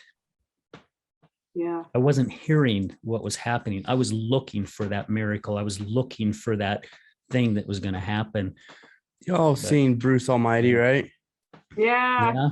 Where he's like, give me a sign, and the truck pulls up in front of him with all the signs and that. Yeah. So anyways, but let's hurry and take another quick break, and then we'll come and wrap this up. And sorry to go in a direction, obviously, like I said, it's important because it's one of those things like I struggle with in the aspect of like, I just want a closer relationship with God. I really do. And I know that he can help and he can guide through a lot of the struggles and the shit we go through in life. And, you know, it becomes really like, and I'm sure you feel like you're in a dark space because sometimes when you get, or that you have like being around, like, again, I have a lot of good moments with my wife. I have amazing children. Like, I love my kids. Like they light me up every single day. You know, like when I see them a little 2-year-old girl and stuff, just the way she is and her personality, and she's shit, but I love her, you know. And like, and then my son, he's 13 years old, but he's just so smart and so respectful and very well behaved. And like, I couldn't be any more proud, you know, and like seeing all this stuff around me, but still have this sense of feeling like I feel alone. Does that make sense? Yeah. Like you're surrounded by so much good, or that you can see that, but you feel like I'm there in the dark, you know, and like, because feeling like still on it, like you put out this presence in front of everybody that you got your shit together, that life's okay, you're good with your finances, you're good with keeping, like I said, just keeping it together. Like you've got, like, you know, trying to be the super dad, be the husband that can just make it all happen and that everything's going to be okay. And, you know, when inside I'm in panic mode and feel like I'm completely, you know, at times alone. And again, I don't want to take that away. Like, again, I know I've got great people in my life being here, but I'm just relating to your story, or trying to, like I said, I've been going through a lot of shit lately. And so I don't know. No, I get it. Yeah. Totally do. Okay, yeah, if you want to take a break, that's fine. I'd love to talk more about other tips or, suggestions I have for you, but I completely relate to where you're at. I'm a control freak. And just because I got sober doesn't mean that everything was wonderful and my relationship with God was great. I mean, he did answer the prayer of lifting off the addiction, but I had a lot of other things that he needed to deal with me on, and some major crises in my life that happened after in sobriety. Yeah. Well, let's take a quick break and then we'll come back and let's touch a little bit more, because Melissa says she has a little bit more she'd like to touch on that. And then, then we'll finish up the show because we've got another show to do in a half hour. Okay. All right, guys, stay with us. We'll be right back. Good morning, this is Leticia with Computer Hospital. We are your computer repair experts for both PC and Mac. We are your community resource for all of your computer repair needs. What makes us different is that we want to fix your computer. We also do free diagnostics. We charge a flat rate labor, which means that you won't pay by the hour. All of our computer repair is done in-house with a fast turnaround time, and same-day service is also available. Feel free to stop by anytime without an appointment. We're located in Sandy at 8721 South State Street. Again, that's 8721 South State Street, or call us at 801-987-3993. Again, that's 801-987-3993. This is Leticia with Computer Hospital, and we look forward to seeing you soon.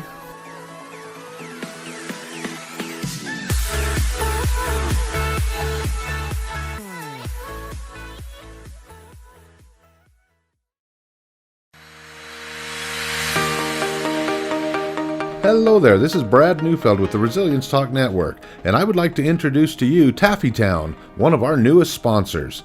Let me introduce you to Derek. Hi, I'm Derek from Taffytown. We're proud sponsors of the Other Side of Addiction podcast. Taffytown is a family-owned and operated business still operating in the Salt Lake City area for over 100 years. We manufacture some of America's best saltwater taffy. What makes Taffytown stand out from all of the others? We have a unique recipe, a whipped-style recipe that incorporates egg whites, evaporated milk, real sea salt. It's a unique product that is flavorful, melts in your mouth, and the best part is we probably have a flavor for anyone's liking, a flavor for any reason, for any season. We have unique flavors like chicken and waffles, maple bacon, frosted cupcake. New this year was a pineapple ghost pepper flavor. That's awesome. Where can people find out more about Taffytown and all of its products? You can check all of this stuff out. All of our products are available for sale on taffytown.com. We ship for free from our website, so all of our pricing on there is shipping included. Oftentimes we offer special promotions and discounts to our loyal customers, so do be sure to sign up for an account, and we look forward to seeing what we can do to make you smile with our taffy. Where are you located? We are currently located at 9813 South Prosperity Road in West Jordan, Utah, just at the foothills of the Copper Canyon mine. Derek, taffy has always been a great gift to give. What are some of the creative ways Taffytown can help say thank you to others? Yeah, if you're looking for gift ideas, whether to say thank you to friends or family, or maybe to your clients after such a difficult or successful year that you've had, you could look no further than to get a gift idea from taffytown.com. We offer pre-packaged gift boxes that say that it's saltwater taffy from the city of the Great Salt Lake, and it tells a little bit about the history of our community and making candy for so long. You can also do customized gifts to pick out just the right flavors or colors of candy for that special someone, and deliver even a personalized message in that box to them. So please feel free to check out taffytown.com for any gift ideas this season. Thank you so much, Derek. Please visit taffytown.com, that's taffytown.com, to find out more about the products and services that Taffytown offers. You won't be disappointed.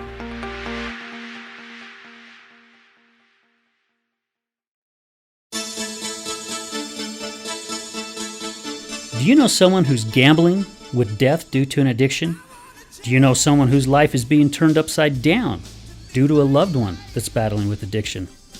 Hi, I'm Al Richards. I am the host of the Other Side of Addiction podcast. I started the podcast due to my wife's battle with alcohol. Let's just say I became addicted to her addiction.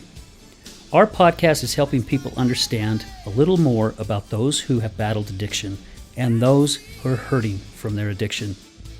Through raw vulnerability, we share stories that help uncover the root causes of addiction. Shame felt on both sides, matter of the conscious and subconscious mind, continued beliefs, and often confusing paths of recovery. We collaborate with real people and their stories, as well as licensed professionals, to help our audience gain a better understanding of addiction. You can find us on Resilience Talk Network. You can also find us on Facebook at Mr. Al Richards. That's Facebook at Mr. Al Richards. You can also find us on YouTube. Just look up the Other Side of Addiction podcast.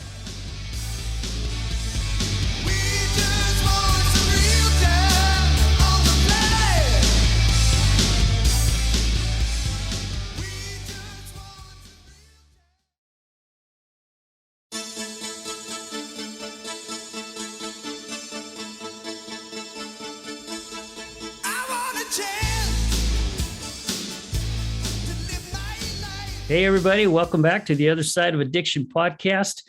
Man, this has just been a phenomenal show. I mean, really, Melissa, great story. My wife's over here laughing because I use phenomenal all the time. That's why you can hear her laughing in the background. I have my own words too. Yeah. But yeah, this has been a really good show. I love the depth that we're getting into, about God or the higher power, however anybody wants to look at it. For us, you've heard how we look at it. Before we wrap this thing up, there's a few more sponsors we want to say thank you. Troy Huddle from I Am Ninja Power Real Estate. Thank you. TJ McLeland from Fitness Realty. Thank you so much. And Tatiana Rose, Advanced Business Books. So guys, thank you for all your love and your support and your kindness. And again, to all our listeners, to all our guests, all our special co-hosts that we've had on the show.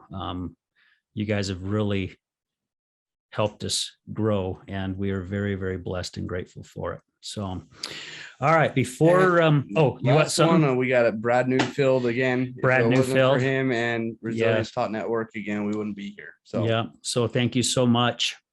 And so to get this thing wrapped up, but before we went on the break, you asked Melissa a really great question, but she said there was some few more things that she wanted to share about it. So Melissa, we'll give the mic over to you.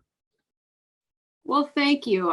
No, this has been so great. I really love what you guys are doing. This is a great podcast. I love how you're trying to show the other side of addiction, and how that's a big thing for us as well, with Jason he had a brother who overdosed, passed away. And so talking about it from the perspective of the people who are impacted by the addiction, I think is so important. So I just wanted to say a few things. That when we were on the break, I was thinking about, what do I want my main message to be today? And really for me, I told you how I had this wound and I had this hole in my heart that I tried to fill with different things, as many of us do, trying to take the counterfeit and use that.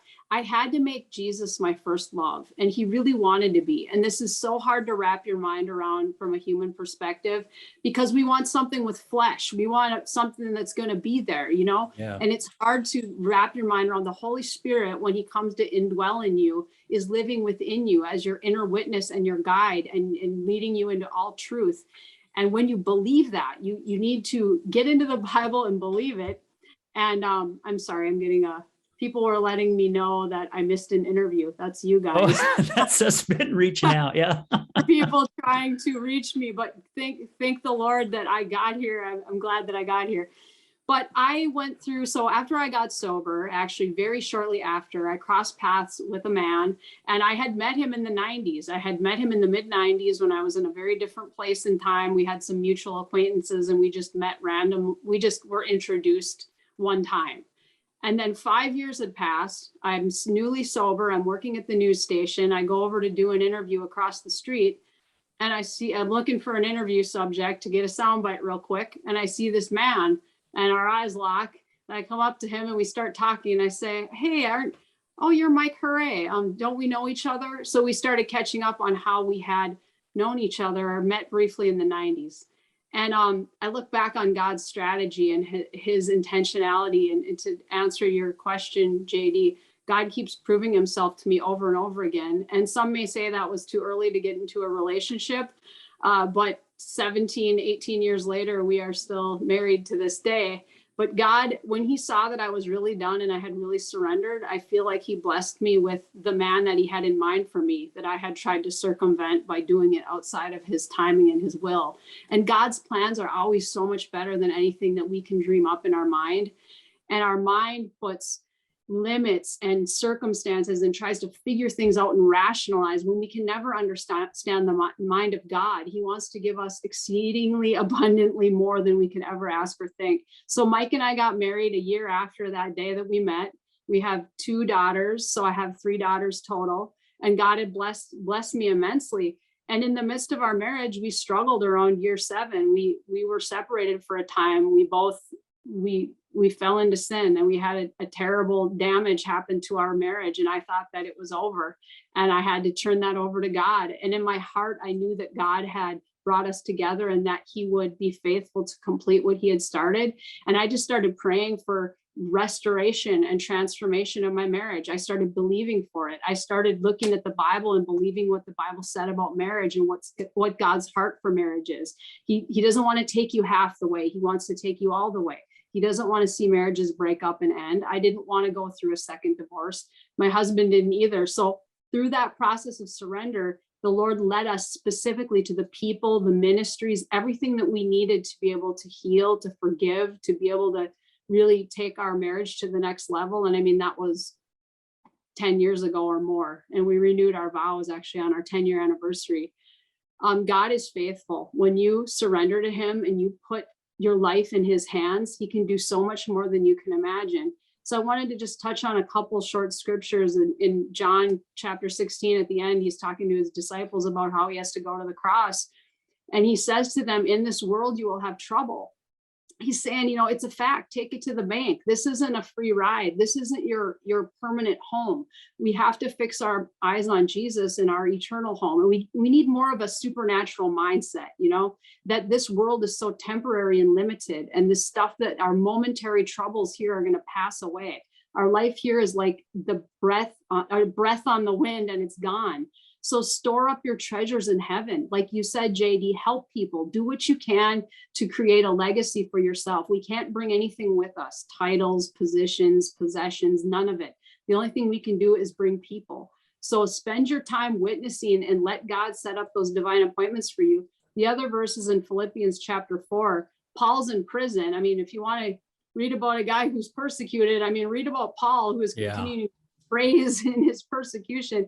And he says, this is probably a well-known verse for people, but this is a verse I've clung to. He says, I now know, he says, I've discovered the secret, because it's so easy to get snagged by the things in our environment. Spouse isn't acting right. Kids are rebellious. Job, I don't know what's going to happen. Joe Biden, what if he does this? I don't know. Living Joe Biden, episode for another day. But God hasn't given us a spirit of fear. He's given us a sound mind, and he's given us power. He doesn't give us a spirit of fear or timidity. That's from the enemy. So Paul says, I have found the secret. He says, I can be content. I can live on almost nothing or with everything. I have learned the secret of living in every situation, whether it is with a full stomach or empty, with plenty or little, for I can do everything through Christ who gives me strength. He is the only answer. We look for the band-aids, especially with addictions or whatever problems. You're looking for a fix. He's your fix. And he may lead you to other avenues like a therapist or medication or a certain book or the person that you need who needs to speak into your life that you're going to understand. But until we surrender, for me, people can do whatever they want, but until I surrendered to him and put him in control of my life, because really we control so little. We think we control a lot, but we really don't. We're making this great impact on people. We need to get out of the way so that God can influence them. So when I was praying for my husband, I had to stop nagging him. I wanted my husband to get more spiritual. I wanted him to get into the Bible and join a group with me and do all these things. That had to happen on God's timeline because me nagging was not helping. So I would just I'd let him see my example. I'd be in my Bible every morning. I'd be, hey, I'm going to church. And he does come to church with me, but I prayed for him. Prayer is our most powerful, underused weapon. And often it's the last thing we go to instead of being the first thing. So start your day with God. Give him the first and the best. Lots of times God will give me a word in the morning. When it says in the Bible, Jesus got up early to pray. Jesus doesn't want your leftovers. He get up in the morning and go spend your time with him. He gave me a word about this situation for my husband that was confirmed for me 2 times. And when I acted on it, it produced the answer that we needed. And it was a person's name who was brought to my mind that I hadn't thought of for months. And 2 times in the past 2 days, this came up. God speaks through people, through circumstances. He will communicate if you're listening. You got to get quiet before him, remove the distractions, give him that time. And don't always be asking for stuff. I mean, praise him, thank him, be in his presence. He wants a relationship with you. He wants it above all else. And trust that he has the best plan for your life, more than you could ever conjure up in your own mind. That's my selling point. That I love what you just shared. I mean, ditto's a word, right? So I'm just going to say ditto to what Melissa just shared. And my wife's off to the side here applauding, and I was watching some of her reaction, and she was getting into what you were saying deep, because she knows the scriptures a heck of a lot better than I do. But yeah, and and she's done the same thing with her life to help her. I mean, happy to say on November 9th, she hit 11 months sober. Congratulations.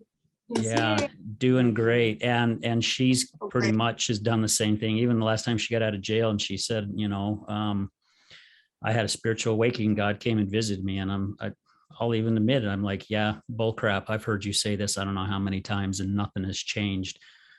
But then when she started getting her mind back, I started seeing that change, and I'm like, holy crap. I think this one was actually happened. Yeah, this one happened. And you shared it during the podcast. How many times did my wife drink and drive and all kind? I mean, there was times I kicked her out when she was just hammered, and I was afraid someone was going to take her and rape her or do whatever. But God watched over her every single time. And again, I'm not taking the credit for it because it's not me, but by praying, saying, please watch over her, please keep her safe, I believe he was listening. And that's exactly what he did, because he had other plans for her and for me as well. And now here we are in this studio surrounded by incredible people, Oh, I think that's so cool how you guys came together. It reminds me of Jason and me, my co-host, and we're so totally different. And in my human thinking, I've joked with him about this before. I wanted somebody easier. He's going to be too challenging, like he's this ex-military guy. He's kind of forceful. And I thought I wanted to stay in my little shell of, I just want to do it myself or get somebody like, that will be easier. And God wanted to put us together for a reason, even though I resisted it at first. But now I think he's doing something amazing. And I think the same will be true for you guys, your different backgrounds, the way you complement each other. And I just love what you're doing. And I pray too. I pray for the Hope Report. And sometimes I say, God, why isn't this exploding? And then I get into, you're going to do whatever you want to do. Maybe it will, maybe it won't. I'm not going to get obsessed with how many subscribers I just want to help people come to Jesus and give people hope that you can get set free. It does happen. It happened. He's still doing miracles today, and so if someone's hopeless, that's really all we're trying to do is point them to the way. Yeah. Can I ask before we wrap this up? And obviously we want you to also to promote your podcast and that and what you do, so people know where to find you and where to go. But because of the affiliation, I gotta know, like, how did you and Mike get connected? Oh, I forgot that story. It's another God story. Another thing about God's timing is that, so I told you after I left the news station, I went to work in treatment centers, and I really wanted to help. Many of us, when we get sober, we're like, I want to help people get sober. We're really on fire for it. And I worked in intensive outpatient treatment centers, and a lot of it was hard work. It was very stressful. You see a lot of people get set free, and then you see a lot of people that keep coming back into your schedule. And you say, boy, didn't they just complete the program 2 months ago? They're back. So I worked at a residential treatment and a couple different outpatients. And then I worked at a mental health and chemical dependency clinic for 7.5 years. And so the total was about 13 years. And I was doing group therapy about 5 hours, 5 groups a week. So I was seeing about 55 people a week, and I was really burnt out. But I was praying and I wasn't feeling God moving me anywhere. And almost every day I was I have a prayer closet. Almost every day after work, I was just begging God to please help me, because I don't know if I can keep doing this. I didn't have a lot of time for my family. I was very mentally preoccupied with everyone's issues and worrying if someone going to relapse over the weekend. I'd had several clients pass away in the past couple of years. I'd gone to several funerals of people that I'd had in my group. Actually, there was a man who left my group. We'd said the Serenity prayer, and 15 minutes later, he died in a car accident because he was huffing in his car. And I had seen him, this was starting to really take a toll on me. And I was praying, God, I know you want me to do this work, but I don't know how to keep doing it, and I wasn't going to walk off the job. But during that time, I was at the mall here. I live in a suburb of the Twin Cities in Minneapolis. I was at the Burnsville Center, and I saw Mike Lindell's cutout. And everybody knows Mike Lindell. He's the My Pillow guy, right? He's become much I didn't know Mike Lindell because of that. I knew about the stuff with him taking the reports to the White House. That's how I learned about him. And so then after I learned about the pillows, and I was like, oh, that's cool. I didn't know he had a company. Like, I thought he was somebody that worked with President Trump.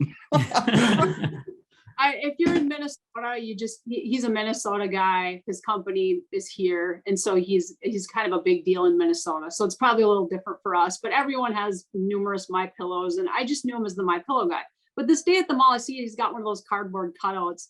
And I said to my husband, hey, take a picture of me next to the Mike Lindell cutout. And I put my arm around him. And then I saw that he had his cross hanging out. And I guess I had never noticed that before. People often mention it now that I've worked for him for a while. But I thought, I wonder why he wears his cross. He's purposely hanging his cross out like that. Why does he do that? So I got on my phone and I was searching up Mike Lindell, and it pulled up all these news articles. So I'm walking out of the mall, scrolling on my phone, and I'm going, hey, did you know he was a crack addict? He has this recovery. Oh, he hires felons and he hires addicts. He does all. And I was like consumed with Mike Lindell for a while. I was going back to my job and telling my clients, you guys should go work at My Pillow. Because people have felonies, they have trouble finding jobs. I was telling them all the time about Mike Lindell. They started joking with me and saying, well, you're going to go work for Mike Lindell.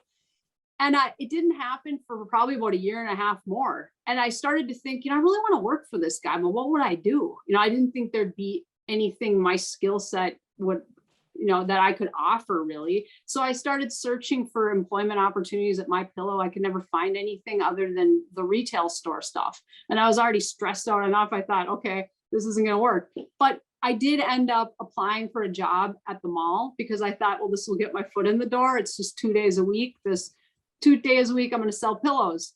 And my husband thought this was the craziest plan ever. He didn't think it was a good idea. He said, you're already stressed out and now you're going to be gone on the weekends. But so I got called for an interview, and I decided that I was going to tell them I didn't want the job, but I wanted to make good on my commitment and show up there. So I showed up there and I told the lady, I'm really sorry for wasting your time. I don't think this is going to work out. And she's reading my resume and she says, oh, okay, you're an addiction counselor. And I said, yeah, but I can't do this second part-time job. She said, well, Mike's starting this thing for addicts. I don't know much about it, but I'll just pass your stuff along. So that's what happened. And 2 weeks later, they called me. They said, Mike wants to meet you. And I was all starstruck at first, oh, wow, Mike Lindell, I'm all nervous. What's this going to be like? So I drive over to the corporate office. It's about 45 minutes from me. And he comes into the room. He's on his phone. He's always on his phone like this. He's talking on his phone. And he puts it down and he says, well, okay, here's my vision. This is what I want to do for the Lindell Recovery Network. He launches into this discussion and then he gets done and he looks at me and he says, well, I want to hire you.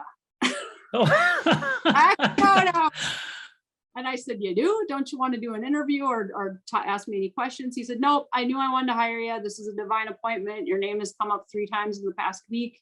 And I just knew I had to get you in here. So tomorrow is my anniversary of 3 years of working for Mike Lindell. And it's been amazing. He allows me to work remotely. He's absolutely pro-family. He has let my family come on trips that I've had to do for work. He signed pillows for my kids. I mean, the man's the real deal. And some of the stuff you hear about him, people question that. Mike's the kind of person I can call and say, Mike, somebody said something mean, because he knows I'm thin skinned and he's not. And he'll say, Melissa, you have to stop getting offended about things. You need to, he'll give me a little pep talk. And he's modeled that to me as a mentor, that you can go all in, you can be who you are. You don't need to worry about what people say. What God has called you to do it. There's no fear except fear of the Lord. And that's it. And he's a Minnesota guy through and through. He's not pretentious. He's very humble. He likes hanging out with his grandkids, going hunting. And when you're around him a while, you forget about all the famous stuff, because he's just a regular guy who wants to help people. And he hires felons, addicts, people who need a job. He's famously said he's hired people off bar stools. When he was first starting the company, he'd find his old friends. He'd be like, come on, I'll give you a job, because work is so important to recovery, or having purpose, having structure, and he'd help them. He pays for treatment for his employees. He pays for if they need therapy, like a Christian therapist. If somebody dies in your family, you can take as much time off as you want. He doesn't tell you when you need to come back. When you're ready, you come back. So he's an amazing boss. Yeah. That's cool. Hey, I mean, I enjoyed meeting him on set. I mean, today, when I get a chance, I'll shoot you over the pictures that I got from the commercial, and he and I, yeah. That's awesome. So Melissa, you guys do this podcast. How do people find you? How can they get on and find this podcast? Because I've watched a few of your episodes as well, and I really like what you guys talk about. And I think it would be great to let our audience know where else they can go and listen to something great. Yeah. First of all, I'll just let people know you can go to lindellrecoverynetwork.org. If you want to access the resources that we have, everything is free. You just watch the featured message of hope at the bottom of the landing page, and then it will guide you to sign up for an account, free account. We have a lot of great resources, powerful testimonials. We have the Operation Restored Warrior Freedom course people can go through. Normally it costs like $2,000 if you do it, in the world, which is maybe it's a more powerful. Well, I don't know if it's more powerful, but you can go to Lake Tahoe and do it, or you can do it on the LRN for free. And we have biblical counseling manuals. So everything is equipped in one central location to help addicts with services. So lindellrecoverynetwork.org. And then our podcast is the Hope Report that Jason Perry and I do. We stream live Monday, Wednesday, and Friday at 1 p.m. Eastern. And we have testimonies. We do at least 2 per week, sometimes 3. And we talk about, news of the day and stuff, but we try not to make it too political. We may touch on that, but we try to keep it hope oriented, bringing people positive news and hope, and pointing people to God. And so that's been awesome. We have a website, hopereportshow.com. If any of your listeners want to be a guest, just fill out the form. If you have a testimony or addiction or anything that you've been set free from, we would love to hear from you. That's awesome. Well, I know probably JD and I would love to be a guest on your show. Yeah, we would definitely love to be there. If it's a fit, we would definitely love that opportunity. Melissa, thank you so much. My wife's standing here next to me. She really wants to jump in and say hi. So hi. Nice to meet I just wanted to say that I really loved Mike's book, and especially the parts where he talks about the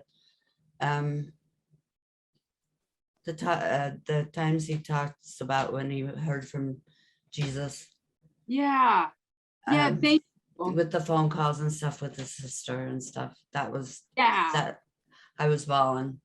So thank you for sharing. Congratulations on your recovery. I'm really happy that you came out of it and you're doing so well now.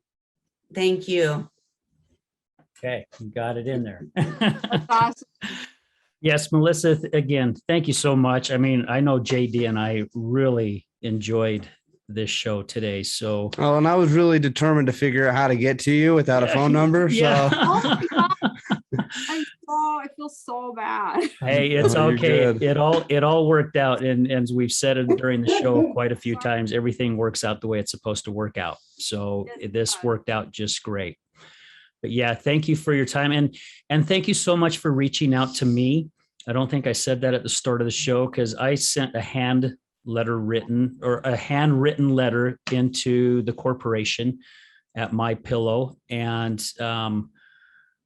you reached out to me, but I can't remember if I put a message on your website how you reached out to me, but I had quite a few people from Mike's company. I think I had 2 people. There was a KG and one other person reached out to me and said, hey, what is it that you do? And I got the message back that Mike's busy. He's got a lot of things going on. We understand that, but you jumped in and said, hey, if you'd allow me, I'd love to be on it. And I am so, so grateful and blessed that you did that. So thank you for being with us today. You're very welcome. And I'll do what I can to try to, if we can work out something with Mike. Caitlin is his scheduler. That's actually who was KG, who was KG.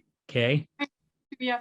But if we can work something out when Mike's schedule settles down, I will absolutely recommend you guys and let him know what a great experience it was. Thank you. We Thank appreciate you. it. Yeah. And doing too.